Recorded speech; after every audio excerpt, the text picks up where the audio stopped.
నమస్తే ఫ్రెండ్స్, నేను మీ Harsha's grand mama's cooking channel నుంచి మాట్లాడుతున్నానండి. ఇవాళ నేను మీకోసం ఇంకో మంచి రెసిపీ తీసుకొచ్చానండి. అదే పెసరపప్పు మురుకులండి.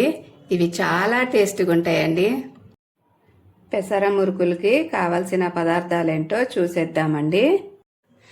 ఇక్కడ నేను 1/2 కేజీ బియ్యం పిండి తీసుకున్నానండి. 1/2 కేజీ బియ్యం పిండికి 1 కప్పు పెసరపప్పు పడుతుంది, అంటే 125 గ్రామ్స్ అండి ఈ కప్పు. దీంతో 5 కప్పులు బియ్యం పిండి తీసుకోవాలి, 1 కప్పు పెసరపప్పు తీసుకోవాలి. 2 స్పూన్స్ నువ్వులు, 1 స్పూన్ వాము, 1 స్పూన్ ఉప్పు, 1 స్పూన్ కారం, 1 స్పూన్ అల్లం వెల్లుల్లి పేస్ట్ తీసుకోవాలండి.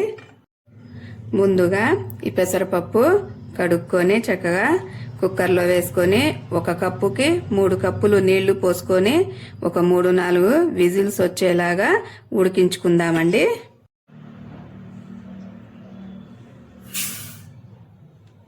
ఇలా 1కి 3 నీళ్లు పోసుకోవాలండి. పోసుకొని ఒక 3-4 విజిల్స్ వచ్చేలాగా ఉడికించుకోవాలండి.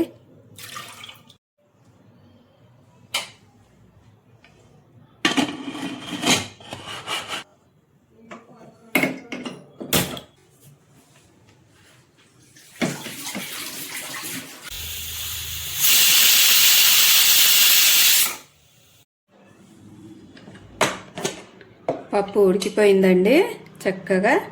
ఇప్పుడు ఈ పప్పుని మనం రుబ్బుకుందాము. ఇలా రుబ్బుకోవాలండి. ఇలా రుబ్బుకొని బియ్యం పిండి ఉంది కదా, అందులో కలిపేసుకోవాలి. ఇప్పుడు ఒక పెద్ద బౌల్ తీసుకొని దాంట్లో ఈ బియ్యం పిండి, ఈ పెసరపప్పు పేస్ట్, ఈ అన్ని ఇంగ్రీడియంట్స్ కలిపేసుకొని ఒక అర్ధగంట పక్కన పెట్టుకుందామండి. తడిపి పెట్టుకుంటే చక్కగా మురుకుల్స్ క్రిస్పీగా వస్తాయండి.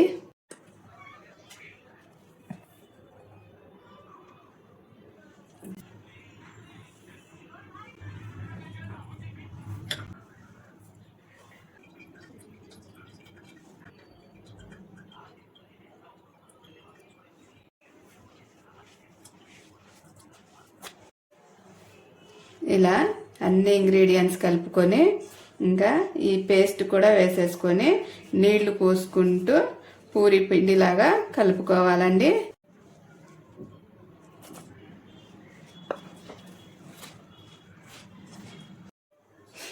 ఇలా పప్పు పేస్ట్ వేసుకొని కలుపుకుంటూ ఉండాలండి. కలుపుకొని కొన్ని నీళ్లు సరిపోతాయండి.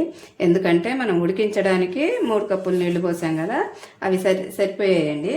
ఇప్పుడు ఈ కప్పుతో 1 కప్పు మళ్ళీ పడతాయండి దీంట్లో. అంటే 1 కప్పు పప్పుకి 3 కప్పులు ఉడికించడానికి, 1 కప్పు ఏమో కలపడానికి సరిపోతాయండి. మెల్లిగా వేసుకుంటూ కలుపుకోవాలండి. ఇలా పెసరపప్పు వేసుకొని చేసుకుంటే హెల్త్కి చాలా మంచిదండి. షుగర్ పేషెంట్స్కి కూడా చాలా మంచిది. అప్పుడప్పుడు ఇలా చేసుకొని తింటూ ఉంటే పెసరపప్పు షుగర్ పేషెంట్స్కి చాలా పనిచేస్తుందండి.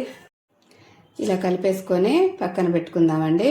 అంతలోపు నూనె వేడి చేసుకుందామండి. ఇలా 1/2 కేజీ పిండికి నేను చెప్పిన మెజర్మెంట్స్తో చేసుకుంటే చక్కగా రుచిగా ఉంటాయండి. 1/2 కేజీ పిండికి 1 కప్పు పప్పు పట్టిద్దండి. మినప్పప్పు అయినా సరే, ఈ పెసరపప్పు అయినా సరే, శనగపప్పు అయినా సరే 1 కప్పు పప్పు పట్టిద్దండి. ఇంకా ఇంగ్రీడియంట్స్ 1 స్పూన్ వేసుకోవాలండి. ప్రతి ఇంగ్రీడియంట్ కూడా 1 స్పూన్ వేసుకోవాలి. ఇంకా మనం నువ్వులు తినాలనుకుంటే కమ్మగా ఉంటాయి కాబట్టి 2 స్పూన్స్ వేసుకోవచ్చు. ఇప్పుడు మనం స్టవ్ వెలిగించుకొని కళాయి పెట్టుకొని నూనె పోసుకొని వేడి చేసుకుందామండి.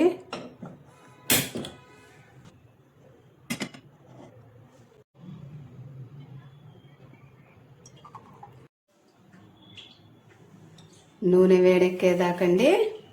ఇప్పుడు ఈ మూకుడు ఉంటుంది కదా, ఈ మూకుడులో మనం చెయ్యి తడుపుకొని ఈ మూకుడులో ఈ పిండి పెట్టేసుకోవాలండి. ఈ మూకుడికి ఇలా మూత పెట్టేసుకొని ఇంకా నూనె కాగాక వేడెక్కాక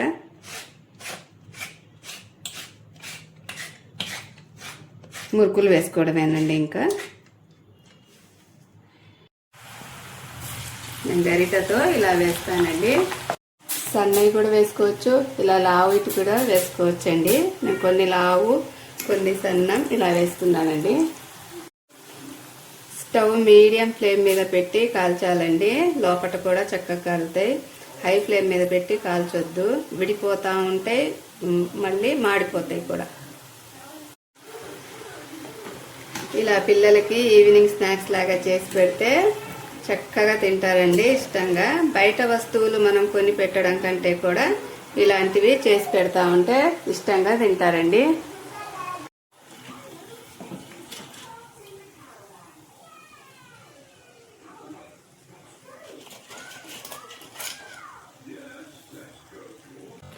ఇవి చాలా టేస్టీగా కరకరలాడుతూ ఉంటాయండి, క్రిస్పీగా. చూడండి ఎంత క్రిస్పీగా కరకరలాడుతున్నాయో.